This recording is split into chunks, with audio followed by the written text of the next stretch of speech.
এখানে এসে দেখলাম অসংখ্য সাধু সন্ন্যাসী আপনারা সব আছেন, তো আমি বসবো এখানে আমাদের।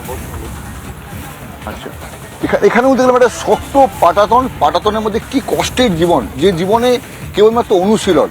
এনারা হচ্ছে আঘুরি সাধু।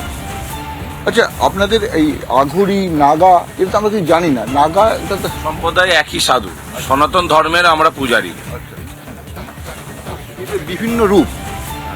আপনার এখানে দেখছি মা কালীর একটা মূর্তি আছে, হর হর মহাদেব বলে রাখি, মানে মন্ত্র করেন। আমরাও হর হর মহাদেব করি। যখন আমরা অঘরি হচ্ছি শ্মশানবাসী সাধু আমরা। আর আপনারা শ্মশানবাসী।